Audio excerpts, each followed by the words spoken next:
नरेंद्र मोदी जी की, नरेंद्र मोदी जी की, नरेंद्र मोदी जी की। भारतीय जनता पक्षಕ್ಕೆ, ಭಾರತೀಯ ಜನತಾ ಪಕ್ಷಕ್ಕೆ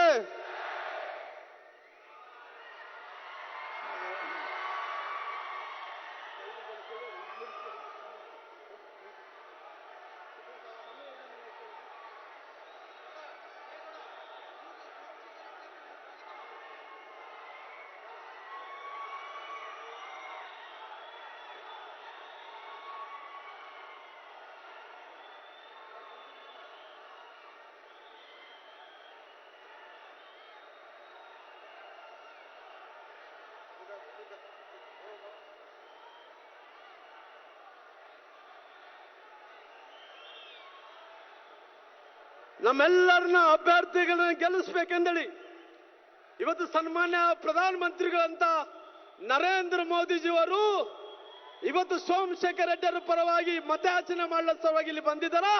ಸೋಮಶೇಖರ್ ರೆಡ್ಡಿ ಅವರನ್ನ ಕಳಿಸ್ಬೇಕು, ಸೋಮಶೇಖರ್ ರೆಡ್ಡಿ ಅವರು ಗೆಲ್ಲಿಸಬೇಕು. ನಮ್ಮ ಸಿರುಗುಪ್ಪಿನ ನನ್ನ ಸೋದರಾದಂತ ಸೋಮಲಿಂಗಪ್ಪ ಅವರು ಇವತ್ತು ಪ್ರಧಾನಮಂತ್ರಿಗಳ ಆಶೀರ್ವಾದದಿಂದ ಗೆಲ್ಲಬೇಕು ಗೆಲ್ಲಬೇಕು. ಕಂಪ್ಲಿಯ ಸುರೇಶ್ ಬಾಬು ಅವರು ಕಂಪ್ಲಿಯಿಂದ ಗೆಲ್ಲಬೇಕು, ಕಂಪ್ಲಿಯಿಂದ ಗೆಲ್ಲಬೇಕು. ಸಂಡೂರದಿಂದ ಶಿಲ್ಪಮ್ಮನವರು ಭಾರತೀಯ ಜನತಾ ಪಾರ್ಟಿಯಿಂದ ಗೆಲ್ಲಬೇಕು. ಇವತ್ತು ಬಳ್ಳಾರಿ ಗ್ರಾಮಾಂತರ ಕ್ಷೇತ್ರದಿಂದ ನನ್ನ ಕೂಡ ಗೆಲ್ಲಿಸಬೇಕು ಅಂತ ತಮ್ಮೆಲ್ಲರನ್ನ ಕೈ ಮುಗಿದು ವಿನಂತಿ ಮಾಡ್ಕೊಳ್ತೀನಿ.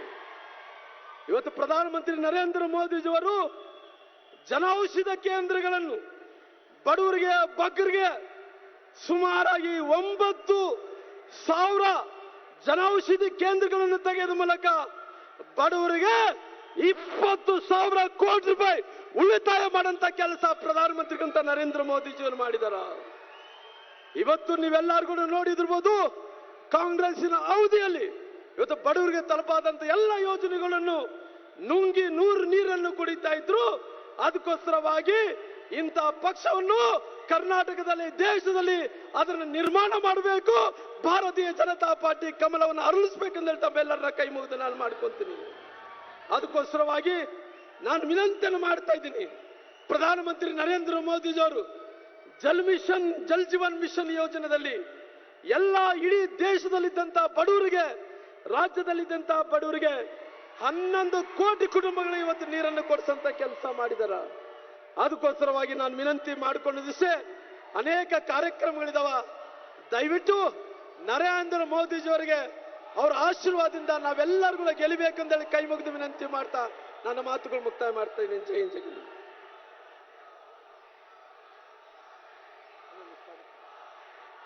ಇದೀಗ ತಾನೇ ಆಗಮಿಸಿರುವಂತ ವೇದಿಕೆ ಮೇಲೆ ಆಗಮಿಸುವಂತ ನಿಮ್ಮೆಲ್ಲರ ನೆಚ್ಚಿನ ನಾಯಕರು ಪ್ರಧಾನಿ ನರೇಂದ್ರ ಮೋದಿಜಿ ಅವರನ್ನ ನಮ್ಮ ಬಳ್ಳಾರಿ ನಗರದ ಅಭ್ಯರ್ಥಿಯಾದಂತಹ ಸೋಮಶೇಖರ್ ರೆಡ್ಡಿ ಅವರು ಸ್ವಾಗತ ಮಾಡಬೇಕಂತೇಳಿ ಅವರು ವಿನಂತಿ ಮಾಡ್ತಾ ಇದ್ದೇನೆ. ಯದಾ ಯದಾ ಹಿ ಧರ್ಮಸ್ಯ ಧ್ಯಾನಿರ್ಭವತಿ ಭಾರತ ಅತ್ಯುತ್ಯಾನಂ ಅಧರ್ಮಸ್ಯ ಸಂಭವಾಮಿ ಯುಗೇ ಯುಗೇ ಅಂತೇಳಿ ಭಗವದ್ಗೀತಾದಲ್ಲಿ ಶ್ರೀಕೃಷ್ಣ ಪರಮಾತ್ಮರು ಹೇಳಿದ್ದಾರೆ. ನಮ್ಮ ಭಾರತ ದೇಶಕ್ಕೆ ಯಾವಾಗ ಕಷ್ಟ ಬರುತ್ತೋ ಆವಾಗ ನಾನು ಜನ್ಮ ತಾಳಿ ಈ ಭಾರತ ದೇಶವನ್ನ ಉಳಿಸ್ತೀನಿ ಅಂತೇಳಿ ನಮ್ಮ ನರೇಂದ್ರ ಮೋದಿ ಸರ್ ಅವರಿಗೆ ಭಾರತ ಮಾತಾ ಜನ್ಮ ನೀಡಿದ್ದಾಳೆ. ಸ್ಕ್ಯಾಮ್ಗಳಿಂದ ಕಾಂಗ್ರೆಸ್ ಪಾರ್ಟಿಯವರು ಸ್ಕ್ಯಾಮ್ಗಳು ಮಾಡಿ ಹಾಳು ಮಾಡಿಬಿಟ್ಟಿದ್ರು ನಮ್ಮ ದೇಶನ. ಇವತ್ತು ನರೇಂದ್ರ ಮೋದಿ ಸರ್ ಅವರು ಪ್ರಧಾನಮಂತ್ರಿ ಆಗಿ ನಮ್ಮ ದೇಶನ ಉಳಿಸ್ತಾ ಇದ್ದಾರೆ. ಹಂಗಾಗಿ ನಮ್ಮ ಇಡೀ ವಿಶ್ವದ number 1 leader, world number 1 leader ನಮ್ಮ ನರೇಂದ್ರ ಮೋದಿ ಸರ್ ಅವರು, ನಮ್ಮ ನೆಚ್ಚಿನ ಪ್ರಧಾನಮಂತ್ರಿಗಳು. ಅವರಿಗೆ ನಮ್ಮ ಬಳ್ಳಾರಿ ಜಿಲ್ಲೆಯ ಸಮಸ್ತ ನಾಗರಿಕರ ಪರವಾಗಿ ನಾನು ಸುಸ್ವಾಗತವನ್ನು ನಾನು ಬಯಸ್ತಾ ಇದ್ದೀನಿ.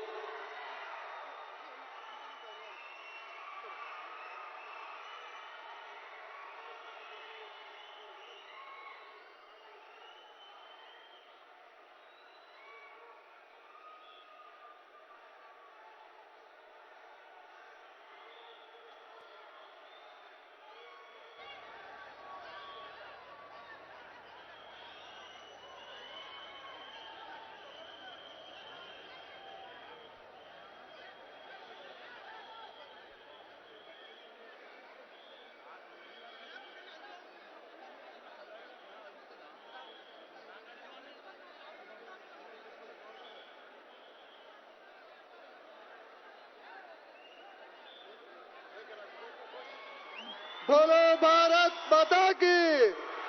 मोदी मोदी मोदी मोदी मोदी मोदी मोदी। ನಮ್ಮೆಲ್ಲರೂ ಉದ್ದೇಶಿಸಿ ಈಗ ಪ್ರಧಾನಮಂತ್ರಿಗಳಾದಂತಹ ನರೇಂದ್ರ ಮೋದಿಜಿ ಅವರು ಮಾತಾಡಬೇಕಂತೇಳಿ ಅವನ್ನ ವಿನಂತಿ ಮಾಡ್ತಾ ಇದ್ದೀನಿ.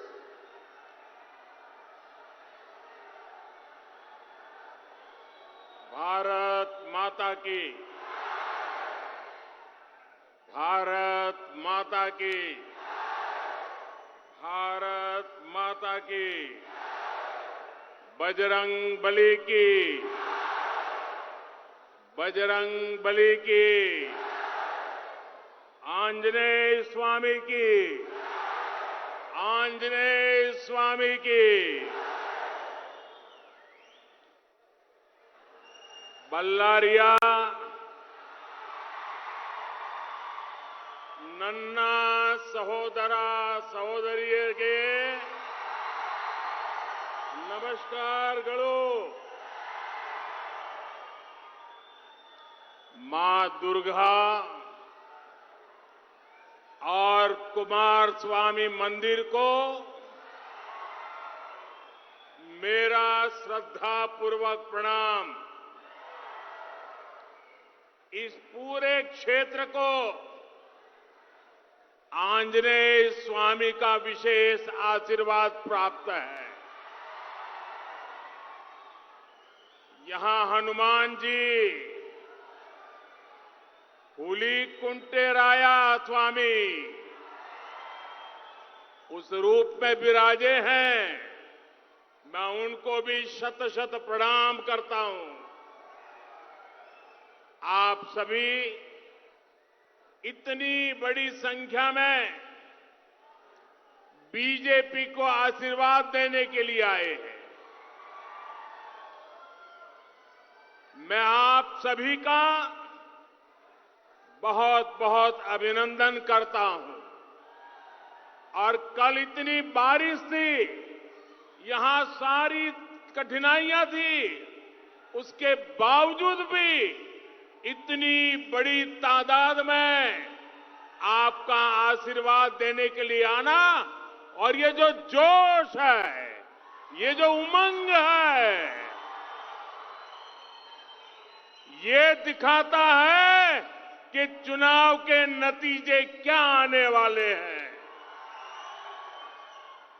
ತಾಯಿ ದುರ್ಗೆಗೆ ಮತ್ತು ಕುಮಾರಸ್ವಾಮಿ ಮಂದಿರಕ್ಕೆ ಶ್ರದ್ಧಾಪೂರ್ವಕವಾದಂತಹ ನಮಸ್ಕಾರಗಳು। ಇದು ಹನುಮಂತನ ವಿಶೇಷ ಆಶೀರ್ವಾದವನ್ನು ಪಡೆದಂತಹ ಕ್ಷೇತ್ರ। ಇಲ್ಲಿ ಹನುಮಂತ ದೇವರು ಹುಲಿಕುಂಟೆ ರಾಯನ ರೂಪದಲ್ಲಿ ವಿರಾಜಮಾನರಾಗಿದ್ದಾರೆ। ನಾನು ಅವರಿಗೂ ನಮನ ಮಾಡುತ್ತೇನೆ। ತಾವೆಲ್ಲರೂ ಇಷ್ಟೊಂದು ದೊಡ್ಡ ಸಂಖ್ಯೆಯಲ್ಲಿ ಬಿಜೆಪಿಗೆ ಆಶೀರ್ವಾದ ಮಾಡಲು ಬಂದಿದ್ದೀರಿ। ನಾನು ನಿಮಗೆಲ್ಲರಿಗೂ ತುಂಬಾ ಅಭಿನಂದನೆಗಳನ್ನು ಸಲ್ಲಿಸುತ್ತೇನೆ। ನಿನ್ನೆಯ ಭಾರೀ ಮಳೆಯ ಹೊರತಾಗಿಯೂ ಇಷ್ಟೊಂದು ದೊಡ್ಡ ಸಂಖ್ಯೆಯಲ್ಲಿ ಬಂದಿರುವ ನಿಮಗೆ, ನೀವು ತೋರುತ್ತಿರುವಂತಹ ಉತ್ಸಾಹಕ್ಕೆ ಶತ ಶತ ಪ್ರಣಾಮಗಳು। बंधु भगिनीरे, आजादी के बाद से ही कांग्रेस ने देश की व्यवस्थाओं के साथ ही देश की राजनीति को भी भ्रष्ट करने का काम किया है। बीते कुछ वर्षों में कांग्रेस ने भारत की राजनीति में एक और बीमारी पैदा कर दी है। चुनाव जीतने के लिए कांग्रेस पैसों के दम पर, अपने इकोसिस्टम के दम पर झूठे नैरेटिव गढ़ती है। कांग्रेस की कोशिश होती है कि ऐसा करके वो जनता को भ्रमित कर दे। बीते कई चुनावों से कांग्रेस ऐसे ही झूठे नैरेटिव बनाकर झूठे सर्वे कराकर अपनी झूठी वाहवाही कराती फिरती है।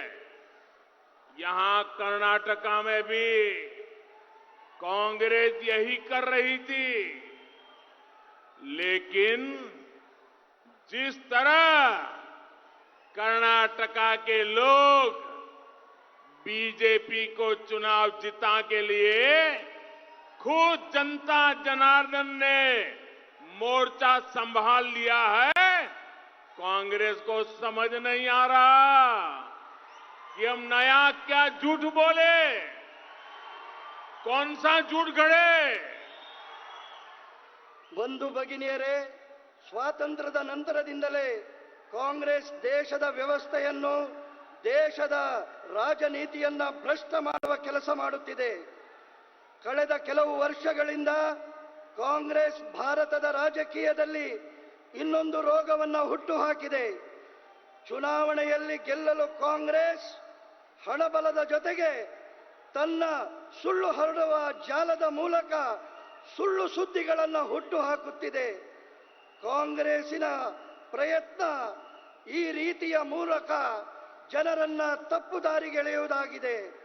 ಕಳೆದ ಹಲವು ಚುನಾವಣೆಗಳಲ್ಲಿ ಕಾಂಗ್ರೆಸ್ ಹಲವು ಸುಳ್ಳು ಸುದ್ದಿಗಳನ್ನು ಮಾಡಿ ಸುಳ್ಳು ಚುನಾವಣಾ ಸರ್ವೆಗಳ ಮೂಲಕ ತನ್ನ ಸುಳ್ಳು ಪ್ರಶಂಸೆ ಮಾಡುತ್ತಾ ತಿರುಗಾಡುತ್ತಿದೆ. ಇಲ್ಲಿಯ ಕರ್ನಾಟಕದಲ್ಲಿಯೂ ಕಾಂಗ್ರೆಸ್ ಇದನ್ನೇ ಮಾಡುತ್ತಾ ಬಂದಿದೆ. ಆದರೆ ಈ ಬಾರಿಯ ಚುನಾವಣೆಯಲ್ಲಿ ಜನತೆ ಬಿಜೆಪಿಯನ್ನ ಗೆಲ್ಲಿಸಲು ಸ್ವತಃ ನೇತೃತ್ವವನ್ನು ತೆಗೆದುಕೊಂಡಿದ್ದು ನೋಡಿದಾಗ ಕಾಂಗ್ರೆಸ್ಸಿಗೆ ಭಯ ಹುಟ್ಟಿದೆ. ಯಾವ ಹೊಸ ಸುಳ್ಳು ಸುದ್ದಿಯನ್ನ ಹರಡಿಸುವುದು ಎಂದು ಗೊತ್ತಾಗದೆ ದಿಗ್ಭ್ರಮೆಯಲ್ಲಿದೆ. सहोदर सहोदरियरे,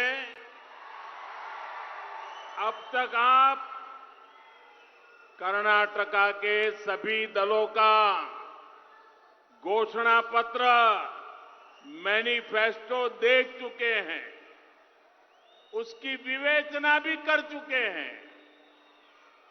बीजेपी का मैनिफेस्टो उसके लिए वचन पत्र है, संकल्प पत्र है, जिसमें कर्नाटका को देश का नंबर 1 राज्य बनाने का रोड मैप है। आप बताओ मेरे भाइयों बहनों, कर्नाटका को नंबर 1 बनाना है? कर्नाटका को नंबर 1 बनाना है। और दूसरी तरफ कांग्रेस के घोषणा पत्र में क्या है? कांग्रेस के घोषणा पत्र में ढेर सारे झूठे वायदे। कांग्रेस का घोषणा पत्र मतलब तालाबंदी और तुष्टीकरण का बंडल है। कांग्रेस के पूरे घोषणा पत्र में क्या लिखा है?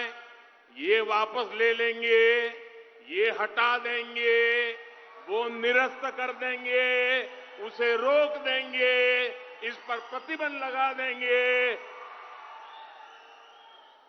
ये कर्नाटका की जनता को ये देने वाले हैं, यही इनका फोकस है। और अब तो कांग्रेस की हालत इतनी बुरी है, उनके पैर कांप रहे हैं। और इसलिए कांग्रेस को मेरे जय बजरंग बली बोलने पर भी आपत्ति होने लगी है।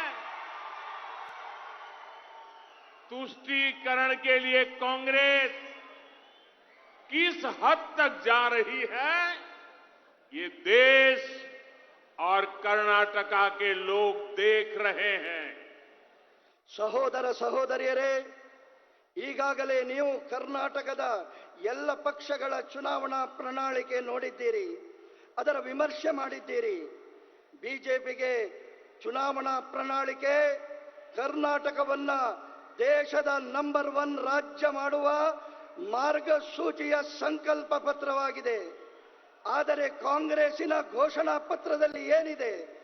ಕಾಂಗ್ರೆಸ್ಸಿನ ಘೋಷಣಾ ಪತ್ರ ಸುಳ್ಳು ಆಶ್ವಾಸನೆಗಳಿಂದ ತುಂಬಿದೆ. ಕಾಂಗ್ರೆಸ್ಸಿನ ಘೋಷಣಾ ಪತ್ರ ನಿಷೇಧ ಮತ್ತು ತುಷ್ಟೀಕರಣಗಳ ಕಂತೆಯಾಗಿದೆ. ಕಾಂಗ್ರೆಸ್ಸಿನ ಪೂರ್ಣ ಪ್ರಣಾಳಿಕೆಯಲ್ಲಿ ಇದನ್ನು ವಾಪಸ್ ತೆಗೆದುಕೊಳ್ಳುತ್ತೇವೆ, ಅದನ್ನು ಬಿಡುತ್ತೇವೆ, ಅದಕ್ಕೆ ನಿಷೇಧ ಹಾಕ್ತೇವೆ, ಇದನ್ನು ನಿಲ್ಲಿಸ್ತೇವೆ ಅಂತ ಹೇಳುವಂಥದ್ದನ್ನು ಬಿಟ್ಟರೆ ಬೇರೆ ಏನೂ ಇಲ್ಲ. ಈಗ ಕಾಂಗ್ರೆಸ್ಸಿನ ಬುಡವೇ ಅಲ್ಲಾಡುತ್ತಿದೆ. ಕಾಂಗ್ರೆಸ್ಸಿಗೆ ನಾನು ಬಜರಂಗ ಬಲಿ ಹೇಳುವುದರಲ್ಲಿಯೂ ಆಪತ್ತು ಕಾಣುತ್ತಿದೆ. ಕಾಂಗ್ರೆಸ್ ತುಷ್ಟೀಕರಣಕ್ಕಾಗಿ ಯಾವ ಹಂತಕ್ಕೂ ಇಳಿಯಬಲ್ಲದು ಅನ್ನುವುದನ್ನ ದೇಶದ ಮತ್ತು ಕರ್ನಾಟಕದ ಜನತೆ ನೋಡುತ್ತಿದೆ. बंधु भगिनियरे, कर्नाटका को देश का नंबर 1 राज्य बनाने के लिए सुरक्षा व्यवस्था, लॉ एंड ऑर्डर सबसे प्रमुख आवश्यकता है. कर्नाटका का आतंकवाद से मुक्त रहना भी उतना ही जरूरी है. बीजेपी हमेशा से आतंकवाद के खिलाफ कठोर रही है, लेकिन जब भी आतंकवाद पर कार्रवाई होती है, कांग्रेस के पेट में दर्द होने लगता है. ಬಂಧು ಭಗಿನಿಯರೇ, ಕರ್ನಾಟಕವನ್ನ ದೇಶದ ನಂಬರ್ 1 ರಾಜ್ಯ ಮಾಡಬೇಕಾದರೆ ಸುರಕ್ಷೆಯ ವ್ಯವಸ್ಥೆ, ಕಾನೂನಿನ ವ್ಯವಸ್ಥೆಗೆ ಪ್ರಥಮ ಆದ್ಯತೆಯನ್ನು ನೀಡಬೇಕಾಗಿದೆ. ಕರ್ನಾಟಕ ಆತಂಕವಾದದಿಂದ ಮುಕ್ತವಾಗಿರುವುದಕ್ಕೆ ಈ ಎಲ್ಲ ಕ್ರಮಗಳ ಅವಶ್ಯಕತೆ ಇದೆ. ಬಿಜೆಪಿ ಯಾವತ್ತೂ ಕೂಡ ಭಯೋತ್ಪಾದನೆಯ ವಿರುದ್ಧ ಕಠೋರ ನಿರ್ಧಾರಗಳನ್ನು ತೆಗೆದುಕೊಳ್ಳುತ್ತದೆ. ಆದರೆ ಯಾವಾಗೆಲ್ಲ ಕಠಿಣವಾದಂತಹ ಕ್ರಮವನ್ನ ಭಯೋತ್ಪಾದನೆಯ ವಿರುದ್ಧ ತೆಗೆದುಕೊಂಡಾಗ ಕಾಂಗ್ರೆಸ್ಸಿಗೆ ಹೊಟ್ಟೆಯಲ್ಲಿ ನೋವು ಪ್ರಾರಂಭವಾಗುತ್ತದೆ. बंधु भगिनियरे, आज पूरा विश्व आतंकवाद के खतरे से चिंतित है. भारत में भी हम कई बार आतंकियों के दुष्कर्मों को झेल चुके हैं. इन हमलों में कितने ही निर्दोष नागरिक मारे गए हैं. आतंकवाद मानवता विरोधी है. आतंकवाद जीवन मूल्य विरोधी है और आतंकवाद विकास विरोधी भी है. मैं ये देखकर हैरान हूं कि अपनी वोट बैंक की खातिर कांग्रेस ने आतंकवाद के सामने घुटने टेक दिए हैं. ऐसी पार्टी क्या कभी भी कर्नाटका की रक्षा कर सकती है? कर्नाटका की रक्षा कांग्रेस कर सकती है? कर्नाटका के नागरिकों की रक्षा कर सकती है? भाइयों बहनों, आतंक के माहौल में यहां के उद्योग, यहां की आईटी इंडस्ट्री, यहां की खेती किसानी, यहां की गौरवमयी संस्कृति, सब कुछ तबाह हो जाएगी. वोट बैंक के डर की वजह से आज कांग्रेस आतंकवाद के खिलाफ एक शब्द बोलने की भी हिम्मत खो चुकी है. वोट बैंक की इसी राजनीति की वजह से कांग्रेस ने आतंकवाद को पाला पोसा और उसे पनाह दी। बदलते हुए इस समय में आज आतंकवाद का स्वरूप भी बदल रहा है। स्मगलिंग हो, ड्रग्स का कारोबार हो, सांप्रदायिक उन्माद हो, अब सबके तार कहीं न कहीं आतंकवाद से जुड़ते हैं। बीते कुछ वर्षों में आतंक का एक और स्वरूप, भयानक स्वरूप पैदा हो गया है। स्नेहतिरे, बम, बंदूक और पिस्तौल की आवाज तो सुनाई देती है, लेकिन समाज को भीतर से खोखला करने की आतंकी साजिश की कोई आवाज नहीं होती। कोर्ट तक ने आतंक के इस स्वरूप पर चिंता जताई है। ऐसी ही आतंकी साजिश पर बनी फिल्म केरला स्टोरी, ये केरला स्टोरी की इन दिनों काफी चर्चा है। कहते हैं केरला स्टोरी सिर्फ एक राज्य में हुई आतंकवादियों की छद्म नीतियों की साजिशों पर आधारित है। देश का इतना खूबसूरत राज्य, जहां के लोग इतने परिश्रमी और प्रतिभाशाली होते हैं, उस केरला के में चल रही आतंकी साजिश का खुलासा ये केरला स्टोरी फिल्म में, केरला फाइल्स फिल्म में उसे किया गया है। और देश का दुर्भाग्य देखिए कि कांग्रेस आज समाज को तहस नहस करने वाली इस आतंकी प्रवृत्ति के साथ खड़ी हुई नजर आ रही है। इतना ही नहीं, ऐसी आतंकी प्रवृत्ति वालों से कांग्रेस पिछले दरवाजे से राजनीतिक सौदेबाजी तक कर रही है।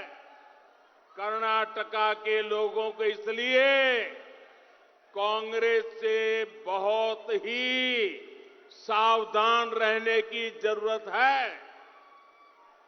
ಬಂಧು ಭಗಿನಿಯರೇ, ಇವತ್ತು ಇಡೀ ವಿಶ್ವ ಆತಂಕದ ಭಯದಿಂದ ಚಿಂತಿತವಾಗಿದೆ. ಭಾರತ ಇಂತಹ ಆತಂಕದ ದುಷ್ಕರ್ಮಗಳನ್ನ ಅನುಭವಿಸಿದೆ. ಈ ಆಕ್ರಮಣದಿಂದಾಗಿ ಎಷ್ಟೋ ನಿರ್ದೋಷಿ ನಾಗರಿಕರು ತಮ್ಮ ಪ್ರಾಣವನ್ನ ಕಳಕೊಂಡಿದ್ದಾರೆ. ಆತಂಕವಾದ ಮಾನವತೆಯ ವಿರೋಧಿ, ಜೀವನ ಮೌಲ್ಯಗಳ ವಿರೋಧಿ, ಆತಂಕವಾದ ವಿಕಾಸದ ವಿರೋಧಿಯೂ ಕೂಡ. ನಾನು ಇದನ್ನು ನೋಡಿ ಆಶ್ಚರ್ಯ ಪಡ್ತೇನೆ.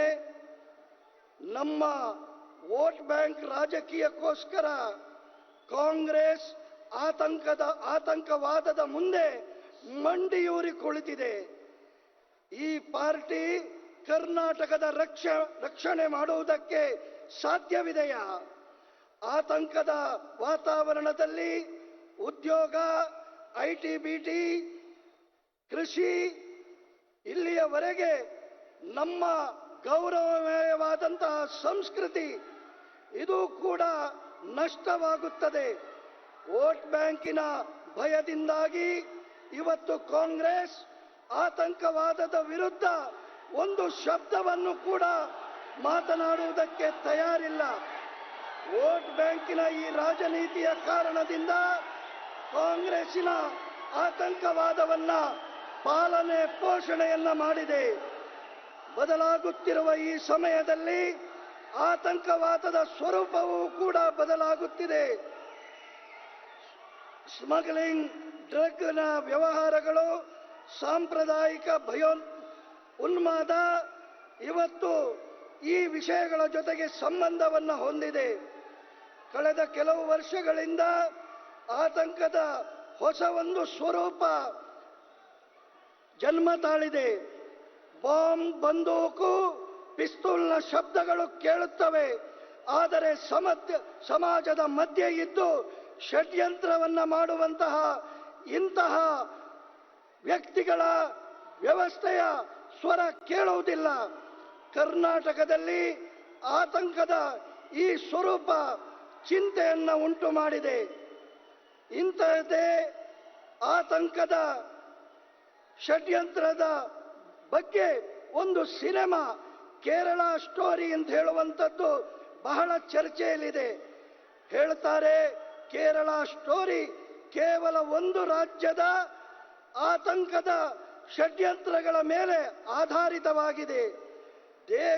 ದೇಶದ ಇಂತಹ ಒಂದು ಸುಂದರ ರಾಜ್ಯ, ಅಲ್ಲಿಯ ಜನರು ಪರಿಶ್ರಮಿಗಳು, ಪ್ರತಿಭಾಶಾಲಿಗಳು. ಆದರೆ ಇಂತಹ ಕೇರಳದಲ್ಲಿ ಆತಂಕದ ಷಡ್ಯಂತ್ರದ ಬೆಳಕು ತರುತ್ತಿರುವ ಈ ಸಿನಿಮಾದ ಬಗ್ಗೆ ಕಾಂಗ್ರೆಸ್ ಒಂದು ಶಬ್ದವನ್ನು ಮಾತನಾಡುತ್ತಿಲ್ಲ. ಬದಲಾಗಿ ಇಂತಹ ಆತಂಕ ಪ್ರವೃತ್ತಿಯ ಜೊತೆಗೆ ನಿಂತಿದೆ. ಇಷ್ಟು ಮಾತ್ರವಲ್ಲ, ಈ ದೇಶದ ಆತಂಕದ ಷಡ್ಯಂತ್ರವನ್ನ ಮಾಡುವವರ ಜೊತೆಗೆ ಕಾಂಗ್ರೆಸ್ ಹಿಂಬಾಗಿಲಿನಿಂದ ರಾಜಕೀಯ ಒಪ್ಪಂದವನ್ನ ಮಾಡ್ತಾ ಇದೆ. ಕರ್ನಾಟಕದ ಜನತೆ ಈ ಕಾರಣಕ್ಕಾಗಿ ಎಚ್ಚರ ವಹಿಸಬೇಕಾದಂತಹ ಅಗತ್ಯವಿದೆ.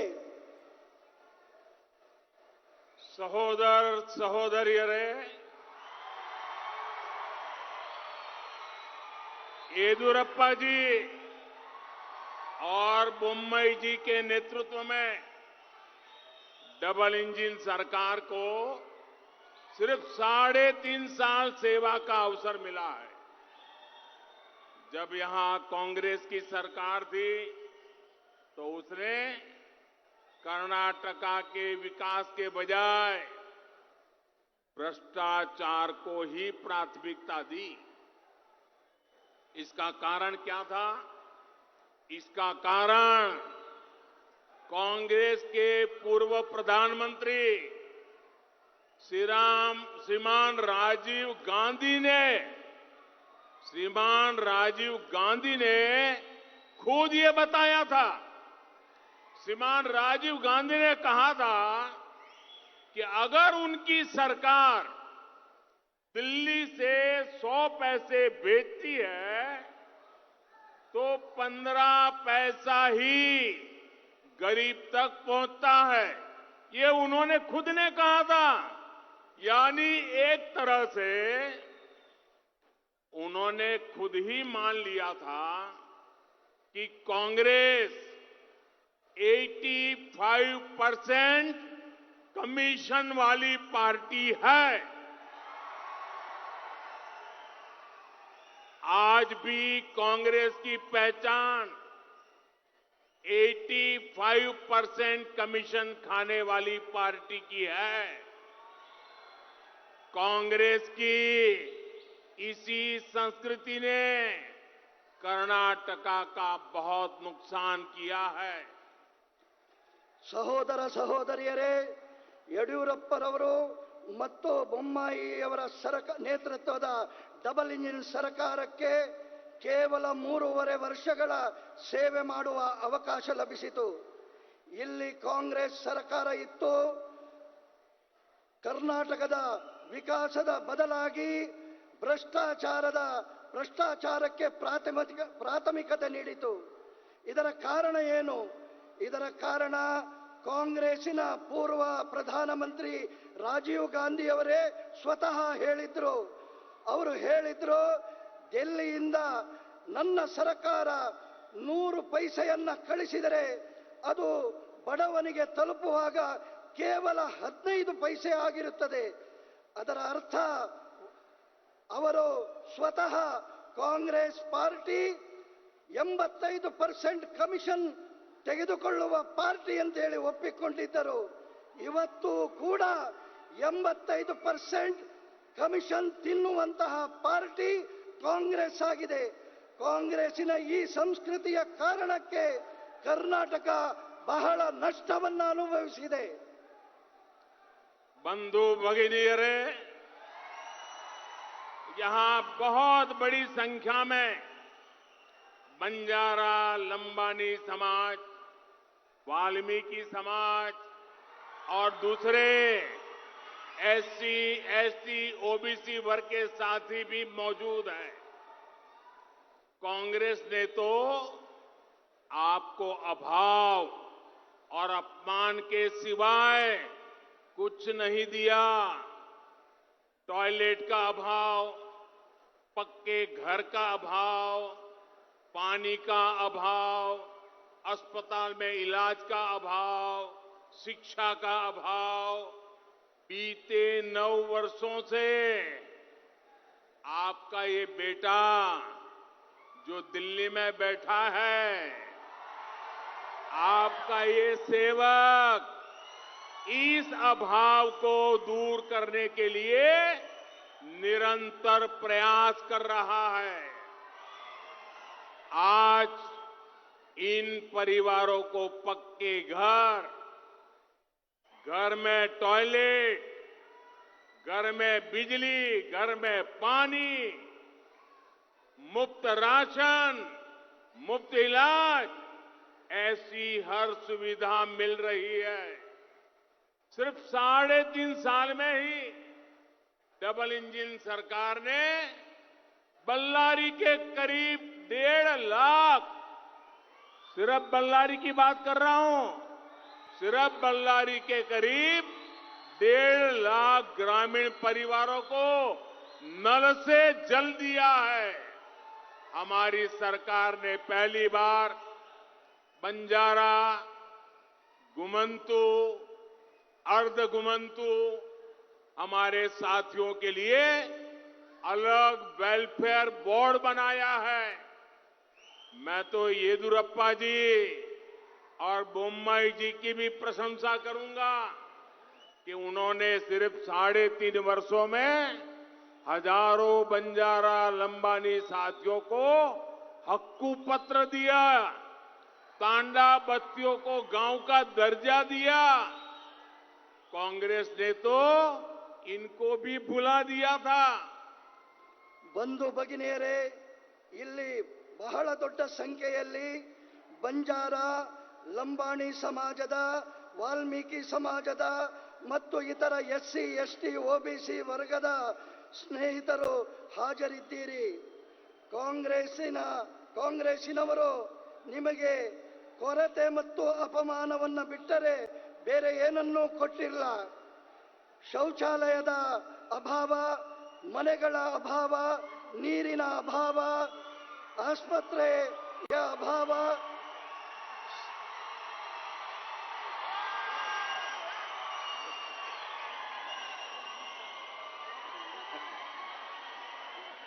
ಶಿಕ್ಷಣದ ಅಭಾವ.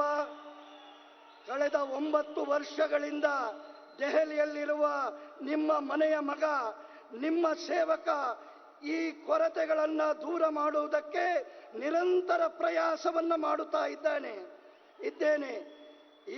ಈಗ ಪ್ರತಿಯೊಂದು ಕುಟುಂಬಕ್ಕೆ ಸುದೃಢವಾದ ಮನೆ, ಶೌಚಾಲಯ, ವಿದ್ಯುತ್ತು, ನೀರು, ಉಚಿತ ರೇಷನ್, ಉಚಿತ ಚಿಕಿತ್ಸೆ, ಇಂತಹ ಪ್ರತಿಯೊಂದು ಅಗತ್ಯಗಳನ್ನು ಪೂರೈಕೆ ಮಾಡ್ತಾ ಇದ್ದೇವೆ. ಕೇವಲ 3.5 ವರ್ಷಗಳಲ್ಲಿ ಡಬಲ್ ಇಂಜಿನ್ ಸರ್ಕಾರ ಕೇವಲ ಬಳ್ಳಾರಿಗೆ ಸುಮಾರು 1.5 ಲಕ್ಷ ಗ್ರಾಮೀಣ ಮನೆಗಳಿಗೆ ನಲ್ಲಿ ನೀರಿನ ವ್ಯವಸ್ಥೆಯನ್ನು ಕೊಟ್ಟಿದೆ. ನಮ್ಮ ಸರ್ಕಾರ ಬರುವುದರ ಮೊದಲು ಬಂಜಾರ, ಅಲೆಮಾರಿ, ಅರೆ ಅಲೆಮಾರಿ ಸ್ನೇಹಿತರಿಗೆ ನಮ್ಮ ಸರ್ಕಾರ ಬೇರೆಯೇ ಕಲ್ಯಾಣಕ್ಕಾಗಿ ಬೋರ್ಡನ್ನ ನಿಗಮವನ್ನ ಮಾಡಿದೆ. ನಾನು ಯಡಿಯೂರಪ್ಪ ಮತ್ತು ಬೊಮ್ಮಾಯಿ ಸರ್ಕಾರಕ್ಕೆ ಅಭಿನಂದನೆಗಳನ್ನು ಸಲ್ಲಿಸ್ತೇನೆ. ಅವರು ಕಳೆದ 3.5 ವರ್ಷಗಳಲ್ಲಿ ಬಂಜಾರ, ಲಂಬಾಣಿ ಸಮಾಜದ ಜನರಿಗೆ ಹಕ್ಕುಪತ್ರವನ್ನು ನೀಡಿದ್ದಾರೆ. ತಾಂಡಾ ಮತ್ತು ಬಸ್ತಿಗಳಿಗೆ ಗ್ರಾಮದ ದರ್ಜೆಯನ್ನು ನೀಡಿದ್ದಾರೆ. ಕಾಂಗ್ರೆಸ್ ಅಂತೂ ಇವರೆಲ್ಲರನ್ನ ಮರೆತು ಬಿಟ್ಟಿತ್ತು. अभी मेरा बहुत पुराना दोस्त श्री रामुलू ने मुझे बताया कि मैं हिंदी में ही भाषण करूं, ट्रांसलेशन की जरूरत नहीं है। आप सब सहमत हैं? आप सब सहमत हैं? हम तो जनता जनार्दन के सेवक हैं। आपका हुक्म हमारे सर आंखों पर।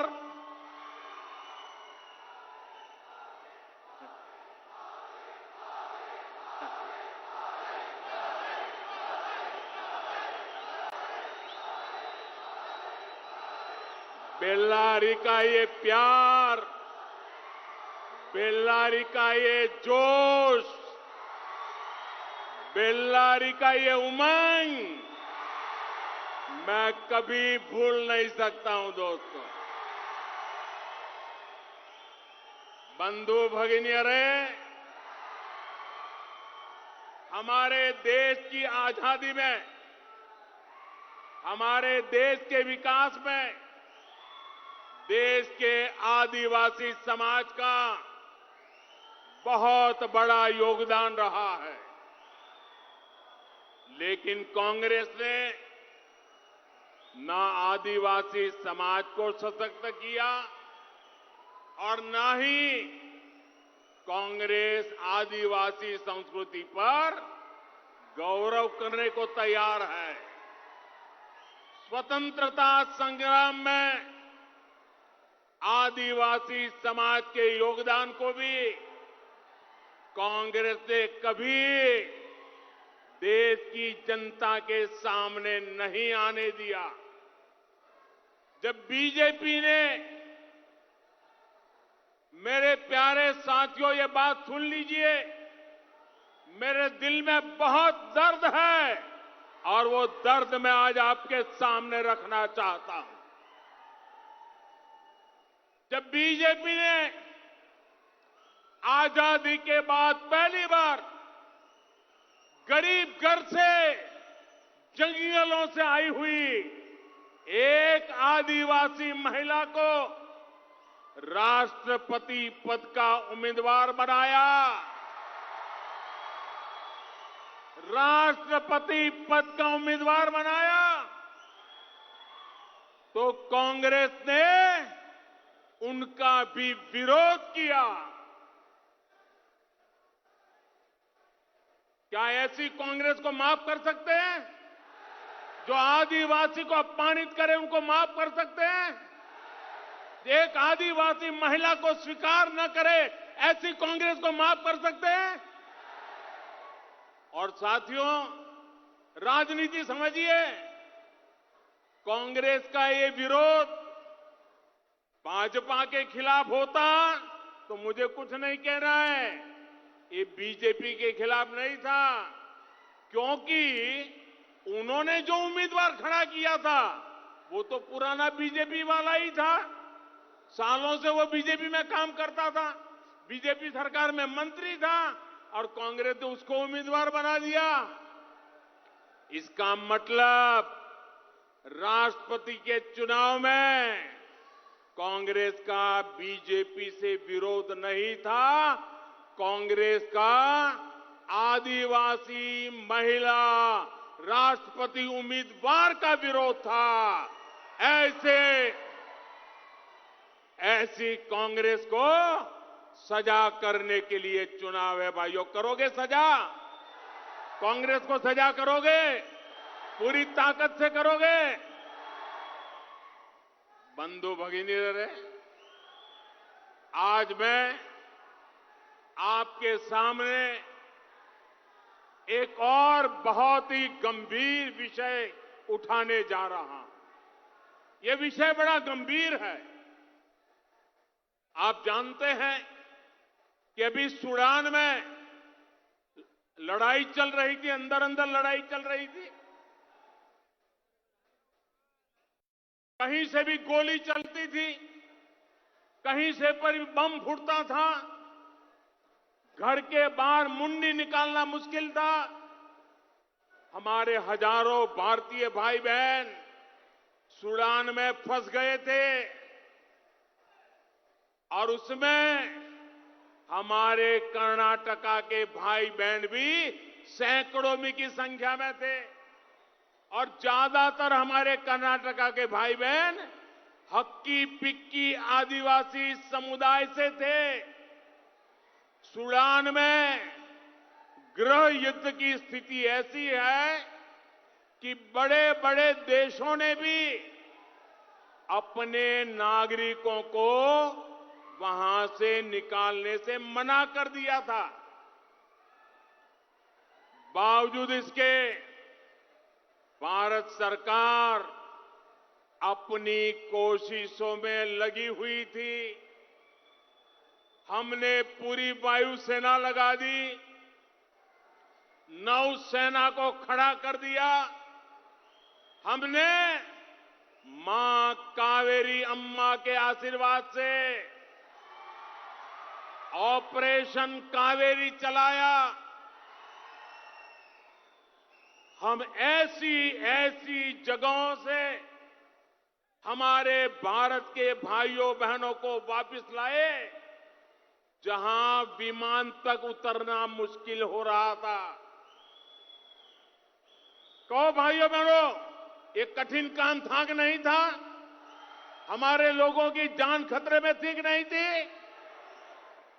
हम उनको बड़ी मुश्किल से ले आए, लेकिन ऐसे मुश्किल समय में कांग्रेस ने देश का साथ नहीं दिया। कांग्रेस ने जानते बुझते सूडान में फंसे भारतीयों को वहां के उपद्रवियों के सामने एक्सपोज कर दिया।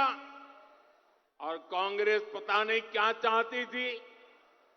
अगर सूडान में भारतीयों के साथ कोई अनहोनी घटना घट जाए तो कर्नाटका में राजनीति की रोटी सिक जाए। ऐसे गंदे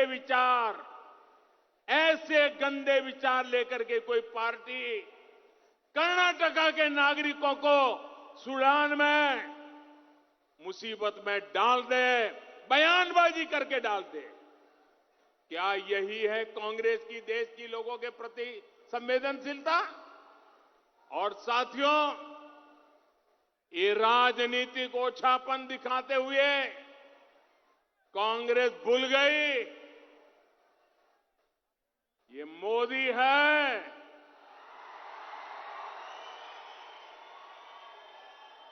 ये मोदी अपने देशवासियों को संकट में देख किसी भी हद से गुजर सकता है। ये हमारी सरकार है जो पाकिस्तान के चंगुल से अपने एयरफोर्स के जांबाज अभिनंदन को घंटों में ही छुड़ा कर लाई थी। ये हमारी सरकार है जो इराक में 50 जितनी नर्सों को सुरक्षित भारत लेकर आई थी। ये हमारी सरकार है जो अफगानिस्तान में किडनैप हुए फादर एलेक्स प्रेम कुमार को सुरक्षित भारत लेकर आई थी। ये हमारी सरकार है जिसने यमन संकट के दौरान वहां फंसे हजारों भारतीयों को बाहर निकाल करके वापस लाए थे। ये हमारी सरकार है जिसने कोरोना के समय वंदे भारत अभियान चलाकर लाखों भारतीयों की घर वापसी कराई। अभी यूक्रेन युद्ध के समय भी हमारी सरकार ही हजारों विद्यार्थियों को वहां से सुरक्षित बाहर निकाल करके ले आई। संकट के समय में राजनीति करने की इस प्रवृत्ति की कांग्रेस को अब इस चुनाव में भारी कीमत चुकानी पड़ेगी। सहोदर सहोदरियरे, बीजेपी सरकार आज कर्नाटका को विकास की उस ऊंचाई पर ले जा रही है जिसका वो हमेशा हकदार रहा है। बीते वर्षों में जो आधुनिक इंफ्रास्ट्रक्चर का निर्माण यहां हुआ है, वो यहां विकास को और गति दे रहा है। यहां 4 लेन के हाईवे पर तेजी से काम चल रहा है। इसमें बेंगलुरु आने जाने में लगने वाला समय बहुत कम हो जाएगा। यहां एयरपोर्ट के लिए भी स्वीकृति मिल चुकी है। बल्लारी हुबली रेल लाइन का बिजलीकरण भी पूरा हो चुका है। इस वर्ष के केंद्रीय बजट में रिकॉर्ड 10 लाख करोड़ रुपए का बजट इंफ्रास्ट्रक्चर के लिए हमने रखा है। जब रेल, रोड, एयरपोर्ट, पोर्ट, गरीबों के लिए घर, बच्चों के लिए स्कूल, कॉलेज, अस्पताल, ये सब बनता है तो स्टील, सीमेंट, पेंट, इनकी भी बहुत डिमांड बढ़ जाती है। बल्लारी की पहचान तो स्टील सिटी के तौर पर भी है। इसलिए इंफ्रास्ट्रक्चर पर जितना ज्यादा निवेश होगा उतना ज्यादा पैसा बल्लारी आएगा, उतना ही अधिक मेरे नौजवानों के लिए रोजगार बनेंगे। सहोदर सहोदरियरे, कोरोना की रुकावटों के बावजूद 3.5 साल के समय में डबल इंजन सरकार ने बहुत कुछ किया है, लेकिन हम इतने से संतुष्ट होने वालों में से नहीं है। अभी हमें परिश्रम की पराकाष्ठा करनी है। अभी हमें कर्नाटका को नंबर 1 बनाने के लिए दिन रात मेहनत करनी है। और इसलिए कर्नाटका को नंबर 1 बनाने के लिए, कर्नाटका को नंबर 1 बनाने के लिए ई बारिया निर्धारा, ई बारिया निर्धारा, ई बारिया निर्धारा, ई बारिया निर्धारा पूर्ण बहुमत दा बीजेपी सरकार। भाइयों बहनों, अब 2 दिन 3 दिन के बाद प्रचार का मत पूरा हो जाएगा। अब 10 तारीख को बहुत कम दिन बचे हैं। क्या आप इस सभा के बाद पोलिंग बूथ पर बराबर काम करेंगे? जोर से बताए, करेंगे? घर घर जाएंगे, बूथ पर डट जाएंगे, बूथ को जिता करके लाएंगे, बूथ में कमल को खिलाएंगे, ज्यादा से ज्यादा मतदान कराएंगे, कमल के निशान पर बटन दबाएंगे।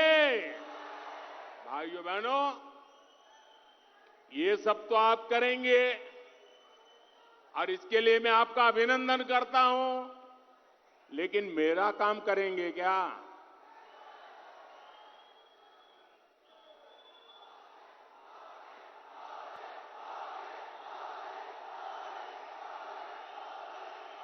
आप बताइए, मेरा काम करेंगे? सब लोग हाथ ऊपर करके मुझे बताइए, मेरा एक काम करेंगे? पूरी ताकत से बताइए, करेंगे? पक्का करेंगे? देखिए, मेरा एक काम करना है। घर घर जाना और मतदाताओं को मिलकर के हाथ जोड़ करके उनको कहना कि मोदी जी बेल्लारी आए थे, मोदी जी बेल्लारी आए थे और उन्होंने, मोदी जी ने आपको नमस्कार भेजा है,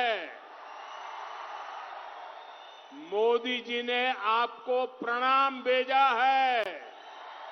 ये मेरा प्रणाम पहुंचाओगे, मेरा नमस्कार पहुंचाओगे, घर घर जाकर के पहुंचाओगे, एक एक व्यक्ति को पहुंचाओगे। मेरा नमस्कार जब पहुंचाओगे, मेरा प्रणाम जब पहुंचाओगे, तो वो सब लोग मुझे आशीर्वाद देंगे। और जब बेल्लारी के लोगों का मुझे आशीर्वाद मिलेगा ना, तो मुझे भी स्टील जैसी ताकत मिल जाएगी और मैं उस ताकत से आपकी ज्यादा से ज्यादा सेवा कर पाऊंगा। तो मेरा नमस्कार पहुंचाओगे, मेरा प्रणाम पहुंचाओगे। बोलो भारत माता की, भारत माता की, भारत माता की, बजरंग बली की, बजरंग बली की, बजरंग बली की। बहुत बहुत धन्यवाद।